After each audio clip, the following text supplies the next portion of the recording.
Hello, my fear faithful viewers. Thank you for sticking around. Now I'm going to give my reaction review of Prey, the Predator prequel film, because doing it in the Wild West was an idea they just didn't go with.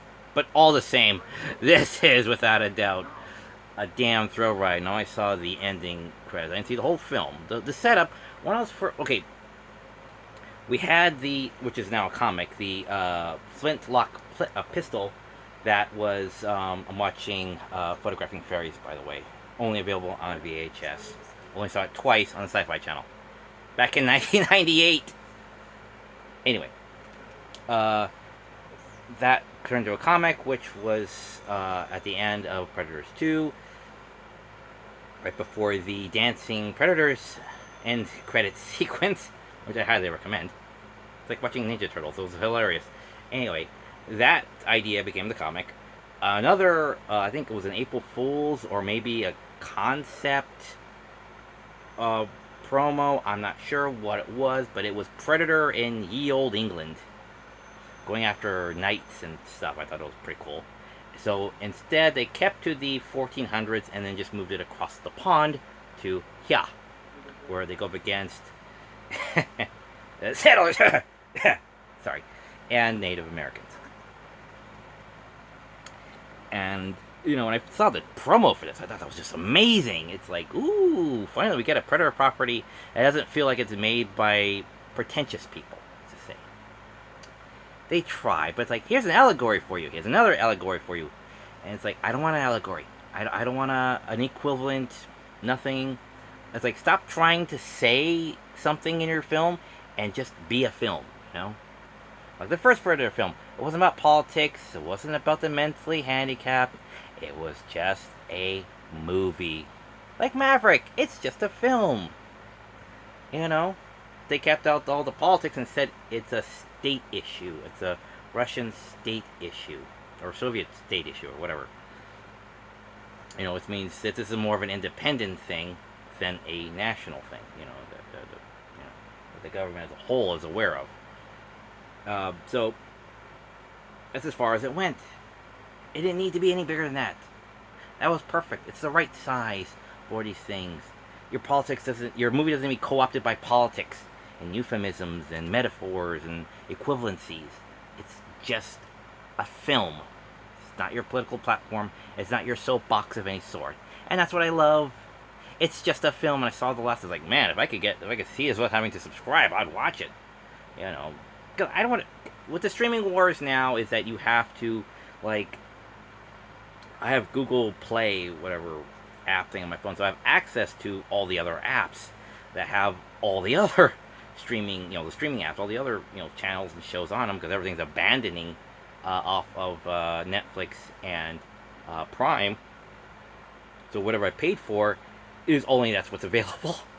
But yeah, it could have bought the whole season like you did with Primal, but yeah, no, darn.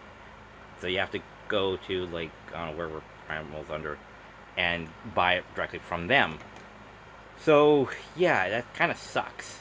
That's no longer just on a couple of sites. It's on every site. Every major corporation now has their own, you know, streaming service, and everything that entails under that. Before it was just Crunchyroll, and I had to deal with that. But now it's like, oh, now it's everybody. So you gotta subscribe to everybody to watch everybody. Hey, hey. So in case you're keeping track at home, that's Breathless, Photographing Fairies, The Amazing Screw-On Head, on DVD now. Yeah, all the stuff I saw basically in the same year. 1998. Yeah, I've waited that long. Well, late 90s, early 2000s-ish, depending on. But basically, yes, about 20 years. It's amazing what sticks in your head of what I want to see some 20 plus years later. So, they're just that good. Anyway, back to Prey. Yeah, so it's basically the first predator to land on Earth with primitive technology. I guess it was its standard Acme kit, basically. They might as well say Acme on the side, Acme brand, because apparently the warranty only lasts about 5 minutes before it, stabs you in the back, almost literally. Um, so, uh, so yeah, having the Predator be less technologically advanced is okay. It looks a little too primitive, honestly, but I guess it's like, well, whatever. It must have been their starter set. I don't know. But everything's still, he still has some of the same old tricks we saw before in part one and part two. Still has the three beam thing that appears on people's foreheads, and it shows that you have to be not only tough and a little lucky, but also very, very clever. And I love the ending. I when I was watching the ending, I'm like, when it finally happened, it's fast. It's not drawn out. Nothing is needlessly drawn out. Everything is in its place. You have this scene, boom. You have this kill, boom. You have this concept, boom. Boom, boom, boom, boom, boom, boom, boom. Hits it all out. Everything has its time and place.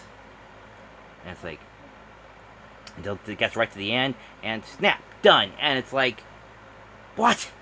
Ah, snaps. And I yelled, oh, snaps. That was, what? That was awesome. That was perfect. That's exactly what the ending of this type of film needs to be. The character relying on their own wits and courage to solve a problem. Like with Schwarzenegger in the first one, the only real callback to that was when she's saying, "Come here, come on, kill me, I'm here. Come on."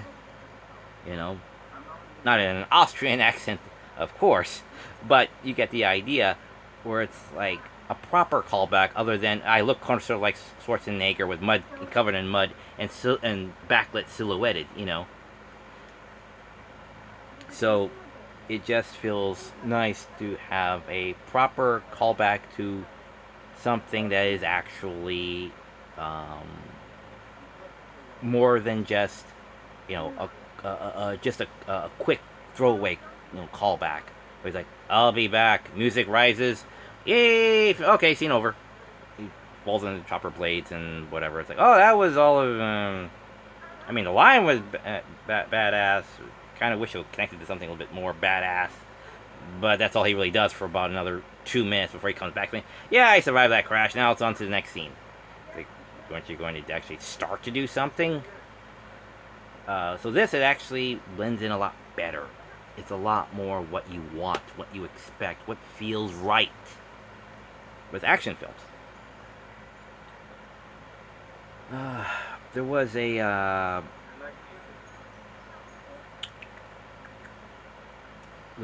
a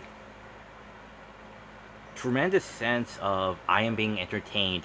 I'm not being talked down to. I'm not being lectured to or learned. Like I'm being taught something that me need to know. It's like here is something to entertain you, something that shows courage, bravery, brains. Something like that. And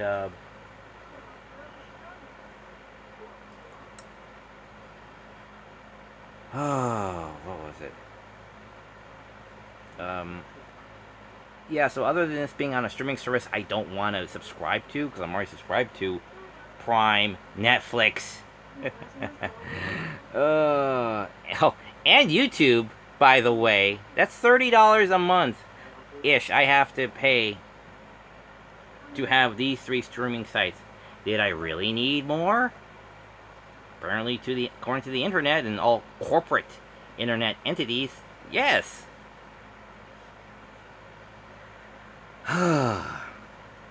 So I'm gonna hold out till maybe then I put it on DVD. I don't know how much longer DVDs. I doubt DVDs are gonna last a decade, with the streaming wars being what they are. And it's like we could do that. We can, you know, pump out more shit and make more money off of it. But what else are they gonna do? Make quality product on bulk? Disney's already tanked the Avengers franchise. I mean, like they're doing with Doctor Who. Let's woke it and then it tanks. It's like, stop trying to tank it. Just Let it be. You were fine. You were great. But then it's like, let's be silly. Let's be woke. Yeah. Bullshit. Just bullshit. It was unnecessary. It's unnecessary. It's grandstanding. It's like, it is not a movie. This is a lecture. Like, telling me something. Women can be great too. Like, I didn't realize that at all. It's like, yes, I liked Ripley back in the 90s. When I was a kid, I saw her in Alien and Aliens. I liked her then. I thought she was really fucking brave, and especially in those tidy whities. Like, that looks rather uncomfortable. But she dealt with things. She was afraid, but she effing dealt with it. Much like in the new Halloween franchise, where they say, let her be a victim, but let her try, and to some degrees, succeed in getting over it. And that's why I cheer so hard for her, is because she's actually standing up to her, well, bully, oppressor, and, well, all-around murderer, Michael Myers. I was like, that's what I want to see. Her becoming a badass, which was kind of, sort of done in the Terminator Dark Fate. It's like, kind of, it's like, yeah, a little bit, but then she kind of starts whining about it. Like, no, no, no, no.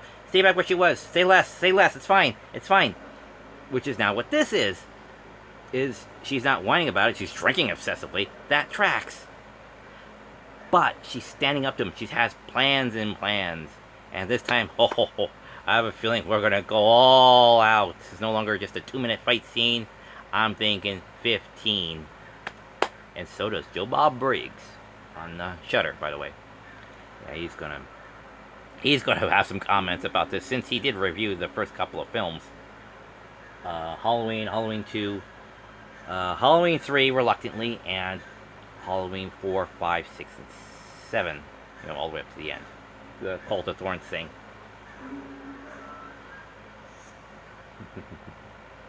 Anyway.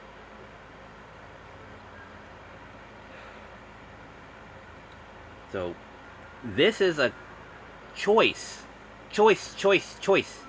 scene. As much as I've seen so far, I'm gonna try to see the whole thing. But this feels like such a choice, prime example of what it means to write woke kind of right. This is a character, it's a young character, not necessarily a female character, but a young character. And it feels like I have to prove myself, not only to the world, who is dead now, but also to myself, that I can, you know, get myself out. I can think my way out of this. I can use this brain, this thing called a brain, and not have an ending handed to me, but I create my own ending. Remember, this wasn't luck of the draw.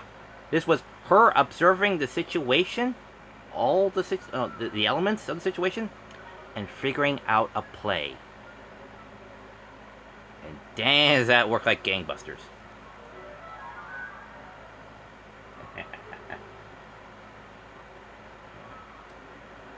So, yeah, I say check it out.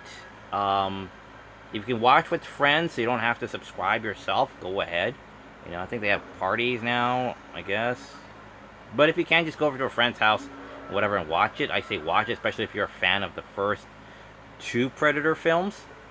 This will be more of the same. It is that awesome and badass. Dang. So, yeah. So, like, comment, subscribe. And I will hopefully do a review on Nope in the near future. As soon as I get paid. Oh, and I have better insurance now. I just saved a bunch of money by not switching to Geico or Aflac. Rest in peace, Gilbert Gottfried. Go with God, mijon. But, that's, vaya con Dios, mijon. There's anyway, sorry, I keep getting distracted by that. Yeah, so I'll be watching Nope soon, hopefully. And I will be seeing, well, you'll be seeing me, I won't be seeing you. Like in The Simpsons where it says, people who watch the screen can't see you, it's like, what? That's silly. But anyway, you'll be seeing me later on. Take care, and If anyone wishes to donate hundreds of dollars so I can get myself a new laptop because my old one is broken, please feel free.